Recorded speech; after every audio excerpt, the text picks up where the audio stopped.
People also like to say that Eminem seemed to glitch on the Zane Lowe interview, even though he was clearly just trying to be funny. Was he though? That does look like him. That's very, very coincidental. Almost too coincidental. Hollywood and the music industry are just cycling through the same people over and over again. This video is titled The Craziest Music Conspiracy Theories, and I thought we could enjoy this one together. Let's dive in. From David Bowie predicting the birth of Kanye West to the CIA writing a hit song to end a war, there have been many conspiracy theories related to music. So today I've gathered 7 of the craziest music conspiracy theories, starting off with the Paul is dead theory. Also, just to clarify, I'm not going to talk about any fake death conspiracy theories because there's basically one of those for every artist, so maybe I'll save it for another video. This is probably the most famous and well-known music conspiracy theory, and that is the Paul is dead theory. Some people believe that Paul McCartney of the Beatles died in a car crash on November 9th of 1966. The rest of the band wanted to cover up his death, so with the assistance of the British government, they found a look-alike to replace Paul and left clues in their music alluding to the truth that the real Paul McCartney is dead. The supposed look-alike is a man named William Shears Campbell. Supposedly, Mr. Campbell entered a Beatles look-alike contest in 1965 that was hosted by the Beatles manager in case one of his boys died. That sure sounds realistic, doesn't it? Well, it is kind of true since there was a lookalike competition hosted by a radio show in New York, but that was in 1968, and it wasn't hosted by the Beatles manager. But the story goes that William Campbell had plastic surgery, he went missing, and he took Paul McCartney's spot in the Beatles. However, this is one of the biggest stretches in the entire story because there's not even any evidence that this guy existed in the first place. Regardless, people love to point out how the original Paul and the fake Paul look different. Fake Paul has different ears, he's a different height, and he has green eyes rather than brown. After the Beatles broke up in 1970, many fans began digging deeper in their music because they knew no more music would come out. Many people began to notice that Paul McCartney was often different than the rest of the band. On the Abbey Road cover, Paul has his right foot forward while everyone else has their left foot forward, and he also isn't wearing any shoes. During the Beatles' Magical Mystery Tour, each of the Beatles were wearing red carnations, except Paul, who is wearing a black carnation. But one of the biggest pieces of evidence is on the album Sgt. Pepper's Lonely Hearts Club Band. There are many things on the album cover that conspiracy theorists point to as clues, like the flowers symbolizing a memorial, but the biggest one is when a mirror is held to the text on the front. It supposedly reveals a secret message that says 119 he die and has an arrow pointing to Paul. 119 is supposed to symbolize 11/9 or the 9th of November. On the back cover, Paul is the only one not facing forward, and George is pointing to a lyric that reads, Wednesday morning at 5 o'clock as the day begins, and November 9th of 1966 was a Wednesday. So people believe that Wednesday morning of November 9th on 1996, Paul McCartney and Ringo Starr got into a big fight, so Paul left, he got into a car accident, and he died. Another piece of evidence for this is that on the album cover for Abbey Road, a Beatle sits in the back all by itself with a license plate that reads 28 if, meaning that Paul would have been 28 if he hadn't died, which is true assuming he died. And then there's a bunch more supposed clues within the music itself. At the end of the song I'm So Tired, John Lennon says this, but when it's played backwards, people interpret it as this. At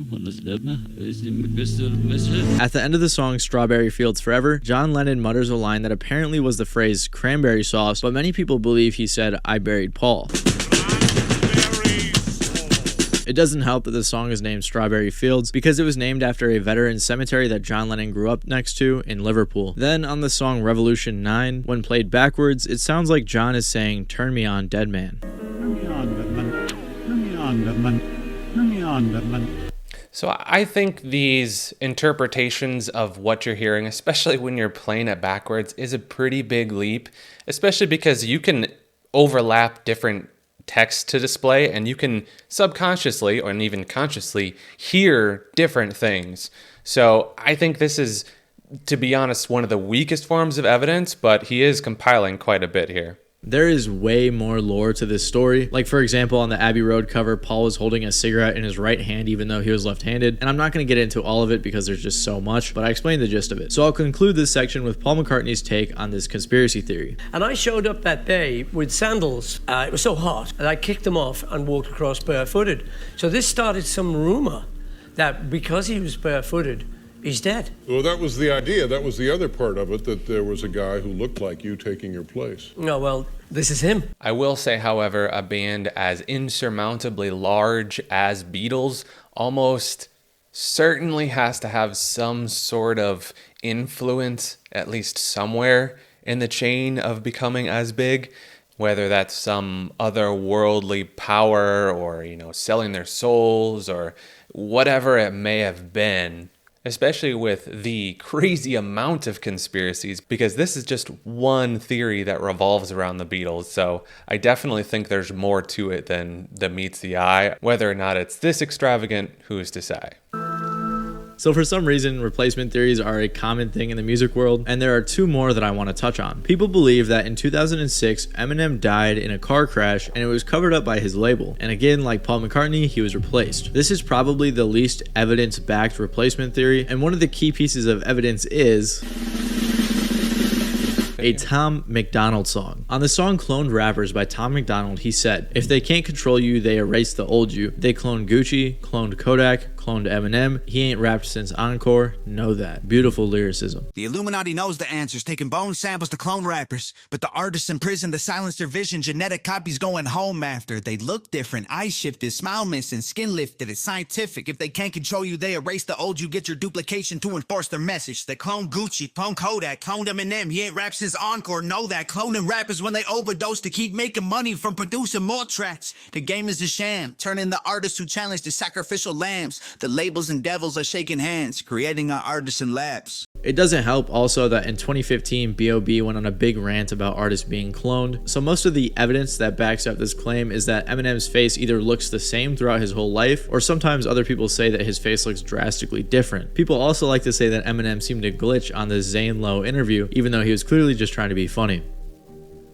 Was he though? I don't see how that's funny. Why is that funny?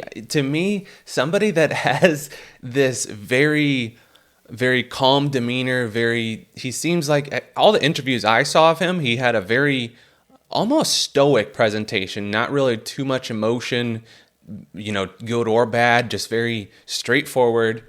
But this is, I don't know, this is weird to me. This, to me, isn't funny. Do you guys find this funny?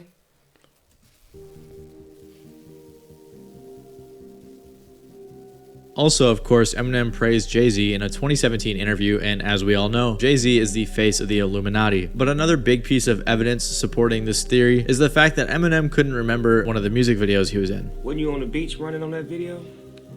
Was I in that video? Yeah, you was running on the beach. That was like your debut album. I was? You was running on the beach. Why the f*** clothes do I not on? remember? You was running on the beach with damn near no clothes on. What That's the f***? Yo, you gotta show me that because I don't remember. Whoa. Cause you was like crazy back then, like real crazy. You don't remember that? Cause you. All right, so in their defense, allegedly, Marshall Mathers was on some bad drugs or some stuff, who knows, but it is interesting. To me, a lot of this seems fake footage to me. It seems, I don't know, it just doesn't seem real. It's, it is kind of crazy. Maybe I've just been subjected to so much AI generation lately that I feel like I see AI generated video in a lot of things.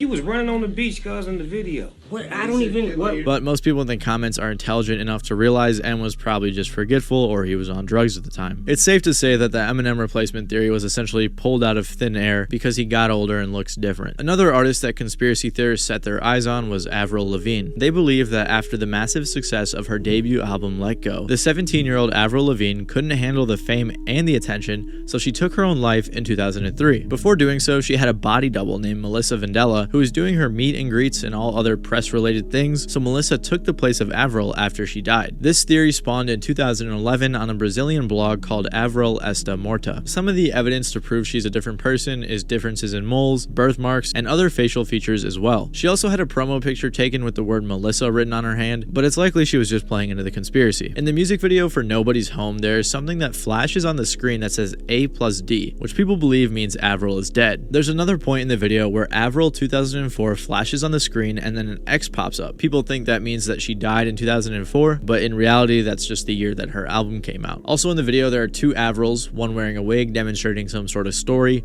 and the other is singing in a black dress, which people believe symbolizes the old Avril mourning and Melissa pretending to be the new Avril. But again, in reality, Avril is just telling a story in the video and acting out of character. But another big piece of evidence for this conspiracy is how Avril's voice supposedly sounds different.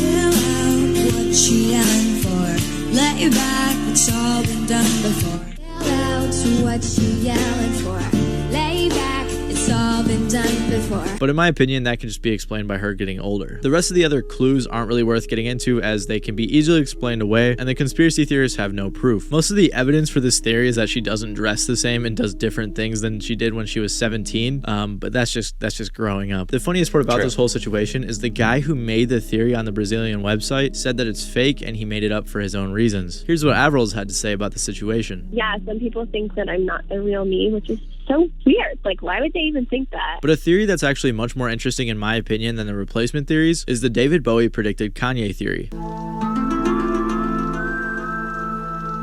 This theory suggests that the late artist David Bowie predicted the life of Kanye West and painted him as a successor of some sort. So in June of 1972, David Bowie released his album The Rise and Fall of Ziggy Stardust and the Spiders from Mars. Quite the mouthful. The idea was that the character Ziggy Stardust was a messianic rock star, some sort of savior of the world. So Ziggy was for me a very simplistic thing. It was what it seemed to be, an alien rock star. I dressed him and acted him out. I left it at that. But other people reread him and contributed more information about Ziggy than I had put into him. But some people believe that some of the songs and the album cover actually predicted the birth of Kanye West. So in the cover, we can obviously see David Bowie sitting below a sign that says K West, which many people think is referring to Kanye. Bowie briefly commented on the artwork by saying, "People read so much into the K West sign, they thought K West must be some sort of code for quest. It took on all these sort of mystical overtones." So he never directly commented on people saying it was Kanye, but he did make it seem like there's no deeper meaning behind it. It turns out that the K in the sign stood for Kahn because Henry Kahn was the owner of the store, and West referred to the location of the building in the city. Then in the first song, 5 Years, Bowie sings about how there are only 5 years left until Earth ends because of a lack of natural resources. The idea was that Ziggy Stardust was the messianic rock star who would save the world. And guess who was born just 5 years after the release of the album? Kanye West was born almost exactly 5 years after the album was released. But it doesn't end just there. 2 days before he passed away, David Bowie released his final album, Black Star. People like to think that this album was Bowie's way of passing the torch to Kanye for a variety of different reasons. One of the main reasons is because Bowie had apparently talked to a psychic in the late 70s who told him he was going to die at either 70 or 69, and Bowie passed away when he was 69 years old in 2016, so Bowie knew his death was coming. On the title track, Bowie sings, "Something happened on the day he died. Spirit rose a meter, then stepped aside. Somebody else took his place and bravely cried." Obviously, people think Kanye was the one who took Bowie's place. They also point to the third song on Black Star being titled Lazarus, which is a reference to the biblical story of Lazarus who was raised from the dead by Jesus after 4 days of being dead. Then on Kanye's 2013 album Yeezus, the third track is titled I Am God. So I guess theorists believe that Kanye metaphorically embodies Jesus and raised Bowie from the dead within himself. I'm honestly not sure how that correlates, but that's what everyone says. They also point to an interview Bowie did in 1974 with Rolling Stone where he says, "As soon as Ziggy dies on stage, the infinites take his elements and make themselves visible." And since Kanye was among many other celebrities who tweeted about Bowie's death shortly after it was announced, I guess that means Kanye is David Bowie's successor. And the final piece of concrete evidence is that David Bowie's final album was titled Black Star, and Kanye West is literally a black star. So it really just seems like a bunch of coincidences with little correlation. Yeah, a little bit of that was quite a bit of stretch, really, but I think it's pretty undeniable that there are so many different eccentricities and various little things about Kanye that are hard to explain. And he seems like he's a unique character. These are celebrities and they got something in their mind that really desires attention, and that is the best way that they can get it, of course, is by doing and saying these crazy, outlandish concepts and ideas. This is a rumor that I'm sure most of you have heard, but it's that the famous musician Stevie Wonder can actually see. Now, apart from being known as an extremely talented artist and musical pioneer, he's also known for being blind. In fact, it's referenced in probably hundreds of rap songs, like Lil Wayne's fantastic line, "Don't want to be in the blind, but sometimes I Stevie Wonder about her." But most of these rumors stem from the time in 2010 when fake Paul McCartney knocked over a mic stand and Stevie Wonder caught it. People caught wind of this and thought that Stevie was lying about being blind. There have also been a ton of celebrities telling stories about Stevie being able to see, or at least doing things that they don't think blind people can do. I'm already in the building. I'm coming through the lobby. Door opens. It's Stevie Wonder. He comes in, says, "What's up, Shaq?" Presses the button. What? True story. Presses the button, gets up on the floor, bathtub, goes to his room. But there is a pretty good explanation for this. You see, Stevie Wonder wasn't actually born blind. He was born prematurely and had some issues during treatment, so he developed ROP, which is an eye disorder that permanently damaged his eyes. He rarely ever reveals his eyes, but as you can see in his 1989 Rock and Roll Hall of Fame acceptance speech, his eyes are severely damaged. It's likely that he may have some sort of partial blindness, but he's still legally blind. Blind people are also known to have other enhanced senses like hearing, smell, and touch, as it's the body's way of coping with not being able to see. He's even addressed the rumors before. And tell them also, whoever's spreading a rumor around at any time, when it's not true, instead of you all paying them or whoever, give me the money so I can give it to my foundation. So I highly doubt Stevie Wonder's been lying about being blind this whole time. A much more interesting and highly classified conspiracy theory is the Wind of Change theory. In 1990, just after the Berlin Wall fell, the German band The Scorpions released a song called Wind of Change. This song is one of the best-selling singles of all time. It holds the record for best-selling single by a German artist, and the song served as an anthem to the end of the Cold War. It's said that the lead singer Klaus Meine wrote the song after performing at the Moscow Music Peace Festival, the first rock festival allowed in Russia since rock had been banned for a while. Apparently, he was inspired by how much Russia was changing and how many fans the band had in the country. But some people think that this song was actually written by the CIA as some sort of psyop to aid the West fight against communism. One of the largest pieces of evidence for this theory is that Klaus never usually wrote songs other than a few lyrics here and there, but apparently he never wrote full songs. There's actually a whole 8-part podcast series investigating this theory called Wind of Change by a man named Patrick Keith. The reason that he's so into it is because Patrick was told this story by his friend Michael, who was told by his friend in the CIA in the early 2010s. This is what happened when Michael tried to get this guy on the podcast. Do you remember the story you told me like 10 years ago? Yeah, you know that Patrick and I have been utterly obsessed with this story for the past 10 years? Okay,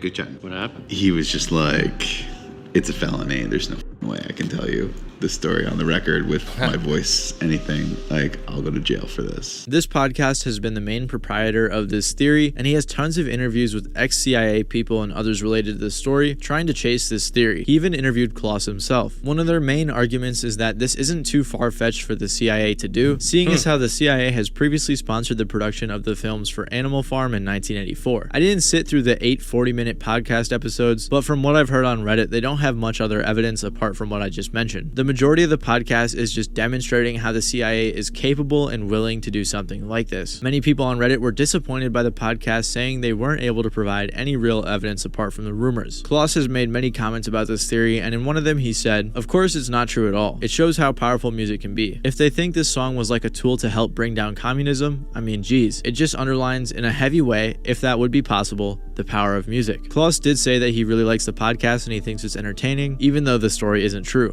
It's a very entertaining and really crazy story, but it's, like I said, it's not true at all, I've been thinking about making a whole video about musical propaganda, so let me know down in the comments if you want me to. And for our final conspiracy theory, we have another one related to the CIA, kind of.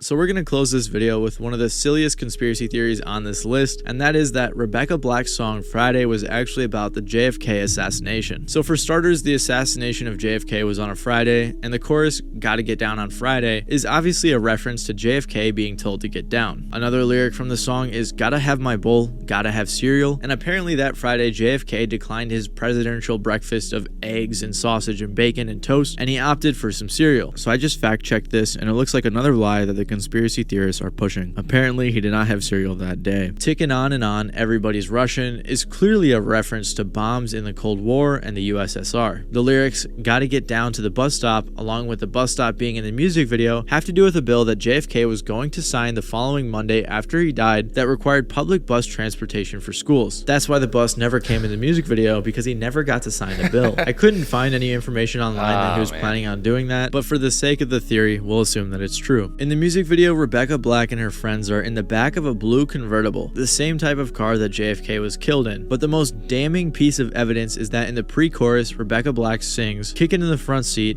sitting in the back seat," and the name of JFK's driver on the day he was assassinated was Samuel Kickin. At least that's what the conspiracy theorists say. That's actually not true. The driver's real name was William Greer. Right. So this theory is obviously very goofy, and I doubt 13-year-old Rebecca Black was writing about JFK's assassination secretly. Actually, she didn't even write the song, so maybe the real writer was trying to leave in a little clues for the conspiracy theorists out there. So if nothing else, this video just goes to show, if you try hard enough, you can make an argument for anything and people will believe it. I think he's right, though. If you look hard enough, you can find different things that may or may not be there. It's like if you The infinite monkey theorem is a thought experiment that suggests if you have a monkey randomly pressing keys on a typewriter for an infinite amount of time, it will eventually type out any given text, such as the complete works of Shakespeare. So that's what it really makes me think of. If you look hard enough, if you put enough attention, if you put enough effort towards finding or seeing something, you can find a way to force it into a reality somehow. But I think a lot of these are definitely stretches. For now, let's dive down a different rabbit hole. We're going to check out a creator that we've seen recently. He also makes videos about celebrities that may be replaced, but he takes a different route to it all. This is the compilation of all compilations. And I'm not talking music. I'm talking a compilation of evidence that all of these people that we've been told are gone aren't really gone. And I have put hundreds of hours into this, and I don't think it's speculation. I think what you're going to witness is evidence that they are still among us. Enjoy.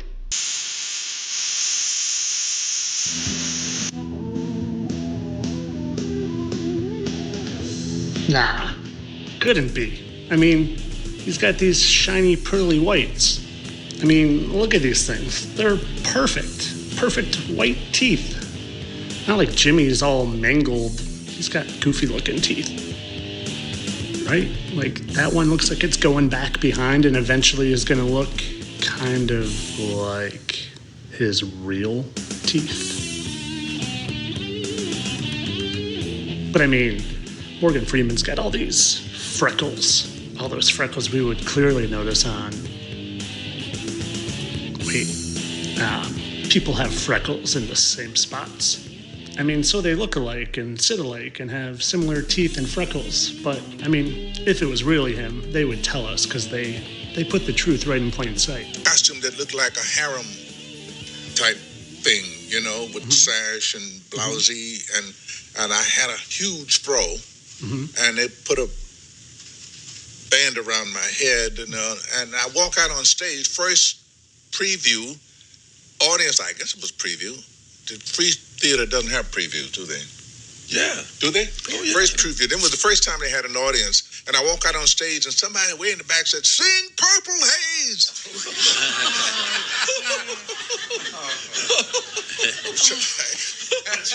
It's not a good start to Othello, is it? Oh, Purple Haze, Jimmy's most famous song. And I wonder when he stopped producing music because he died and Morgan Freeman came on the scene. I wonder, those couldn't be, there's got to be evidence that they're not the same there, right?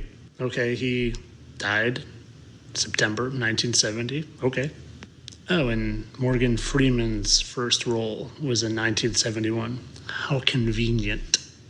You guys know I don't really think that Hollywood and the music industry and the government are just cycling through the same people over and over again to have a smaller system of control over your minds. I don't really think that. All for entertainment purposes. I know. Jim Morrison died of a drug overdose on July 3rd, 1971. But what if he didn't?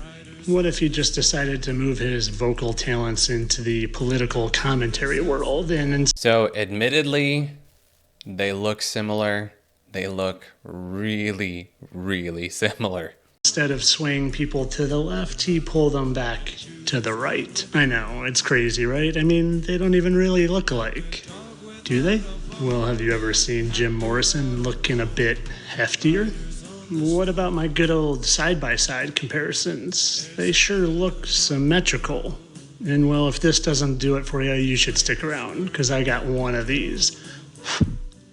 One of those smoking guns that I don't think you're going to want to miss, because, well, it might just sway your mind if I haven't done it so far. And if these side-by-sides aren't doing it for you, or their good old one-eye symbolism, pretty clever way to do it there, or their okay sign isn't enough for you, well, you know how they like to tell us right in plain sight. I like to do these unless I have my smoking gun. 1, 2, 3. 1, 2, 3. Let's see who these belong to. Who could they be? Oh, wow. Let's see if there's any more. I feel like that's a very distinctive little mole there, but, you know, we would have to remove that, but it looks like maybe it just got irritated a little bit. I wonder if there's anything under their nose. Let's check out under their nose. Oh, 2 very distinctive dots. 2 very distinctive dots in the exact same place. Like I said, I know Jim Morrison died of a drug overdose, July 3rd, 1971. This was just the what-if game, and I'm a satire accountant, all for entertainment. Any Marilyn Monroe fans out there? Well, if you are, and you want to remain one, I wouldn't keep watching. You see, I had a documentary playing in the background on the TV as I was doing my research, and Andy Warhol crossed the screen, and I took a closer look.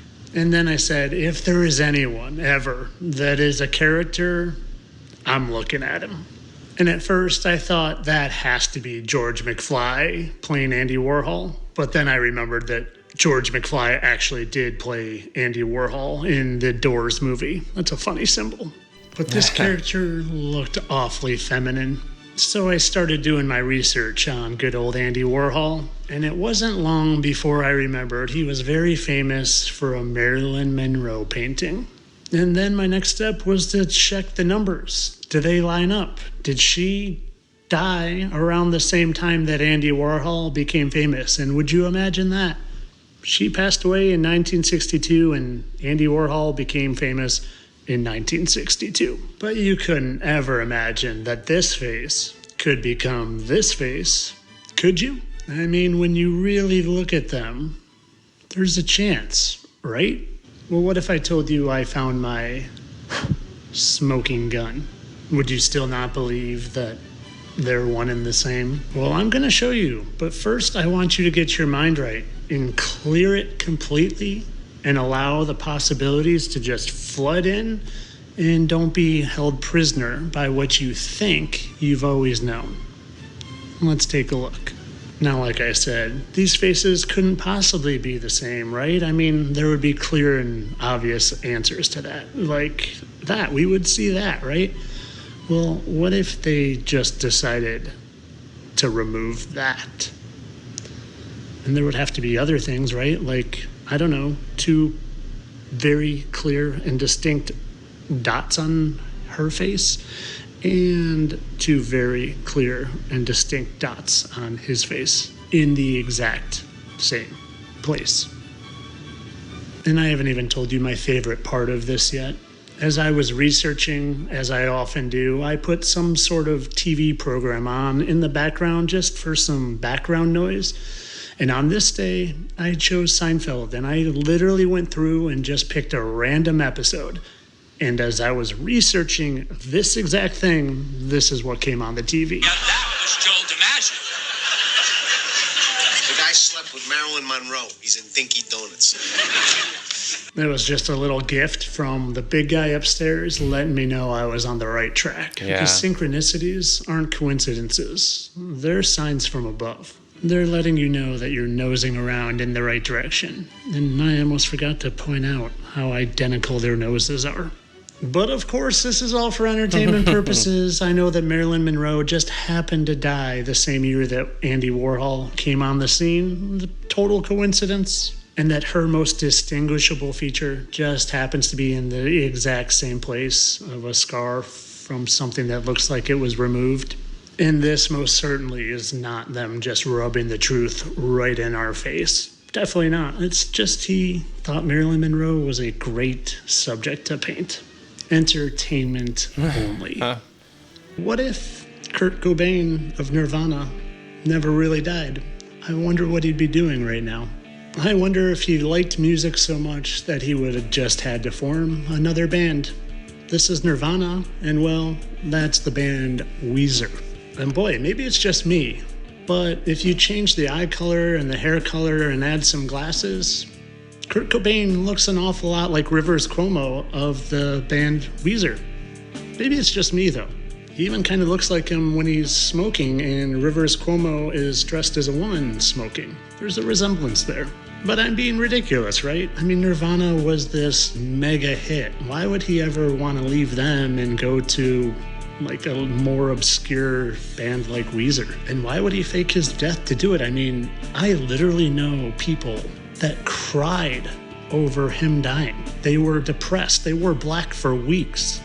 I mean, that would be a pretty messed up thing to do, to fake your own death and then just join another band and go about your business making millions of dollars still. And, you know, the trauma that caused millions and millions of youth. It's a shame. It's really a shame. And if it were to ever happen, I speculated, I wish there was some sort of proof, but I don't know. I'm sure I can't find it. And if I were to find it, I'm sure I wouldn't find it in multiple places pretty easily. When you got these to see, it's pretty easy to see. But again, why would they do this? I mean, they were successful. Is it just to mess with people's minds and confuse them so they don't know what in the world is going on? But if they ever actually did pull this off, I know the way they operate. They would tell us right in plain sight because it's some sort of sick thing where they're not impacting your free will if they just tell you about it. Why didn't you wear the glasses? Yeah, it's amazing. Like, this is kind of like the Rivers Cuomo from the guy from Weezer look, right? Yeah. Rivers Cuomo says he ditched that signature look, at least in those early days, in part because of this Nirvana video. That does look like him. It does. These glasses on, and I remember seeing it and thinking, like, that is so amazing and so cool and so funny and so messed up. And I know what you might be saying right now. No, Kurt Cobain's not alive. Dave Grohl killed him to get ahead so he could become the lead singer of the Foo Fighters. And if that's not even true, well, Dave Grohl would know about this, right? Well, what if Dave Grohl just decided to join in the Weezer fun with Kurt? Kurt, Rivers, Dave, Scott Shiner. Scott Shiner. Dave Grohl. Dave Grohl. Dave Grohl's still Shiner. alive, though. They I mean, both it's are, aren't pretty hard to hide the just ginormous nostril that Dave Grohl has. And you can conceal it a little, but come on. And I don't think this was just two of them joined the band. I think the whole band is playing the whole band because this is another one of the members. And, well, this one looks pretty clear to me. This but one's a tough obviously, stretch. This entire thing was just entertainment, people. I know that these people are definitely not the same people, and those birthmarks I found, I just painted them in. They didn't really exist. Entertainment only. Oh, and if I didn't make it abundantly clear, why do they do this? To mess with your minds, to control your minds, to have you have a false sense of reality, to create a matrix around you that you can't break out of. The king of pop or the king of deception? I'm going to let you decide, but I suggest you follow along because I have some pretty interesting information. Why don't we start at the end? Have you ever seen this video of the coroner's van that supposedly had Michael Jackson's body in it that didn't know it was being filmed? This guy thought he was going to capture them wheeling him out, and instead, he captured this. Now, I was very skeptical when I first saw this, so I had to do what I do, and I did my investigative work. 127602. Remember that number. So what I did is I went and I scoured the internet, and I found actual news footage of a helicopter filming the body of Michael Jackson going into a coroner's van. And you'll never guess what I found. Let's take a look at that number. Do we remember? 127602. And just in case your memory is not good. Helicopter garage. 127602. Now for me, this isn't enough to just automatically assume he's still alive. But when you keep digging, you'll see.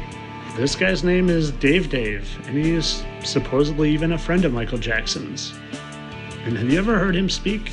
And there were all these Paul McCartney records all over this, The Girl Is Mine, and, you know, this and that. 13 solo albums, solo appearances on TV shows. And there were all these Paul McCartney records. But of course, you always feel things. I don't see Marlon next to me. I don't feel. And is this next clip just them putting the truth right in plain sight? I felt like he had like Michael Jackson's spirit in him, because there were times that he even sounded like him talking, and it would just kind of blow my mind. And you may not realize it, but he wasn't just the king of pop, but the master of disguise. Michael Jackson was not just the king of music. Michael, who also had a talent for disguises, was also the king in this regard. The master of disguise.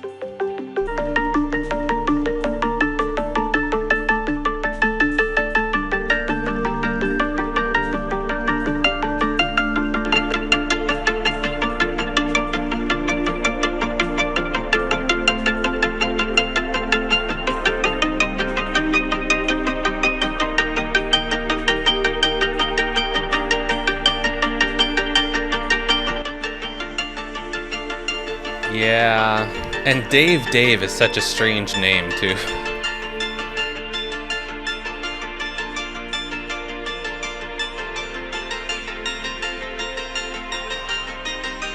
Like I said, I'm just showing you some evidence. You make your own decision. But before you make your final one, why don't you listen to what the surrogate mother to Michael Jackson's children also had to say. In that time, they've gone on some very unusual outings, often with Michael in disguise. Yeah, he'd call, what are you doing? Nothing, what are you doing? Want to go to the video? Yeah. You know, we'd sneak out without security.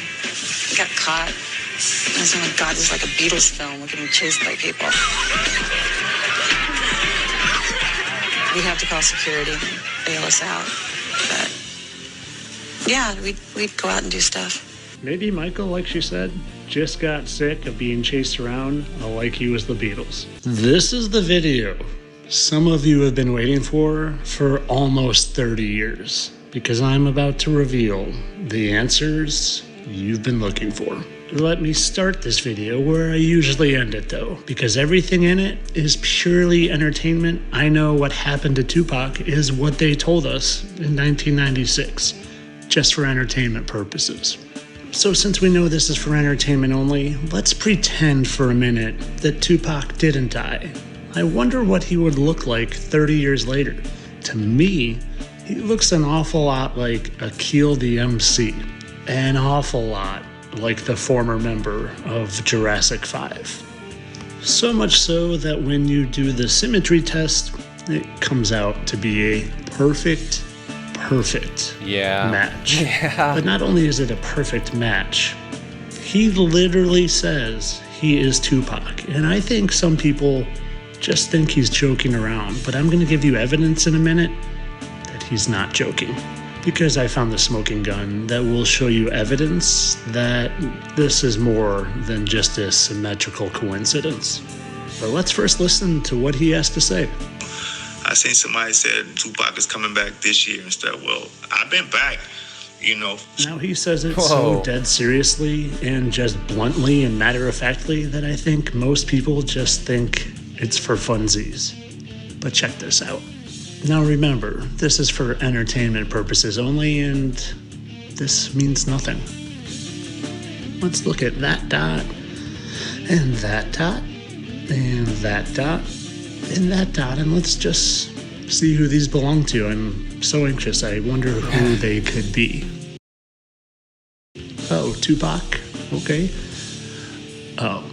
So what are the odds, honestly, of those birthmarks lining up as well as they do? That's very, very coincidental. Almost too coincidental. What are your thoughts? How magically interesting and coincidental. But like I said, this is for entertainment purposes only. I know that these two are not the same people. They just look so much alike and have symmetrical faces because we all have doppelgangers. And somewhere in the world, there's someone that looks just like you. Because Tupac died 28 years ago, and they would never, ever deceive us or create fake gang wars to pin people against each other. Nope. Entertainment only. So this is just one of the many different conspiracies that correlate around celebrities being cloned and replaced, or you can delve into MK Ultra, or just them becoming AI and just complete deep fakes, live filters. I think a lot of these are a stretch, but at the same time, it's possible. It doesn't really make sense to me why they would go about even advertising it to a certain degree, but I guess that's part of the game to them. And as far as reasons why they would have to end their character, if you will, start a new one, take on a new identity, he kind of alluded to it or touched briefly on it as far as, there's a reason that they would traumatize a whole nation or whole nations and, a whole generation of people that adore celebrity idolatry. There are a lot of different theories that revolve around absorbing that emotional trauma and that emotional turmoil and the suffering of, the masses. That seems to be a pretty common theme, almost a trope in various conspiracies, that there's different groups that are absorbing or using it as a resource. So that does kind of make sense if they were to, essentially build up a character that the masses loved and take them out and absorb their energy or whatever it all revolves around. And realistically, if they had the same power to instill the fame and the success and the wealth, then they have the same ability to insert their next character into the same wealth position. So it does seem plausible, but realistically, you kind of have to ask, which is the simpler solution? Are there multiple people that look the same and happen to have aligning similarities? Or is a shadowy cabal installing puppets that they can control and help dominate the masses, installing ideologies and different idols that people will adore? And obviously there are different levels to it as far as installing various celebrities, and you can definitely see plants where seemingly overnight people become famous and have so much influence and power, and that's definitely a thing. I think that's inarguable. But how deep does this rabbit hole go? Let me know your thoughts down below. I appreciate you guys all so much for tuning in. As always, links will be down below. Continue questioning everything, folks, and I'll see you guys all next time. Cheers.